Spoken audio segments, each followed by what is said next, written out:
নমস্কার সবাইকে। তো আজকে নতুন একটি নিরামিষ রেসিপি নিয়ে এসেছি, দুধকচু পাতার বড়া টক ঝোল। তো এটা হলো দুধকচু পাতা, অনেকে আমাদের এখানে বলে 10 দল পাতা। তো ডাল বাটার সঙ্গে এটা করা হয়।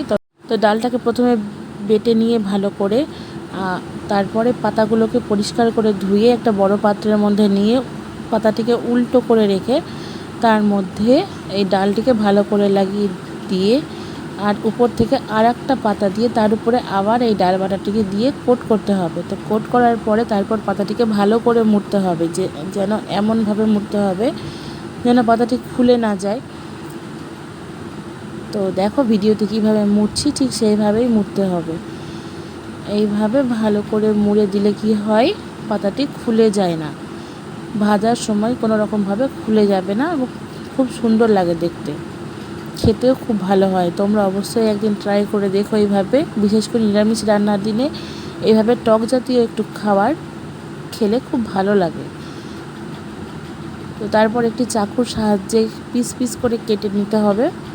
তো কাটার পরে এই রকম কিছুটা দেখতে হবে। তারপরে কড়াইয়ে তেল গরম করে এগুলোকে ভাজার পালা। এবার ভাজার পরে এগুলো দেখতে অনেকটা মাছের পেটির মতো হয়ে যাবে। তারপরে কড়াইয়ে তেল গরম করে, আজকে আমরা সরষা দিয়ে করেছি, তোমরা চাইলে আদা জিরা দিয়েও করতে পারো ঝোলটা। তো সরষা দিয়ে কড়াইয়ে তার মধ্যে লঙ্কা গুঁড়ো, হলুদ গুঁড়ো, লবণ আর উপর থেকে একটু সরষার তেল ছড়িয়ে, যেহেতু সরষার তেতো হয়ে যায় তাই বেশিক্ষণ কষানোর দরকার নেই। তো উপর থেকে পরিমাণ মতো জল দিয়ে তারপর সেটা ফুটে উঠলে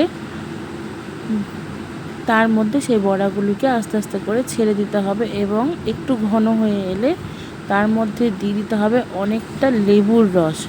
তোমরা চাইলে এখানে কাঁচা আমও ব্যবহার করতে পারো। তো যেহেতু আমাদের কাছে লেবু ছিল তাই আমরা লেবুই দিয়েছি, কারণ লেবুর ফ্লেভারটা খুব বেশি ভালো লাগে।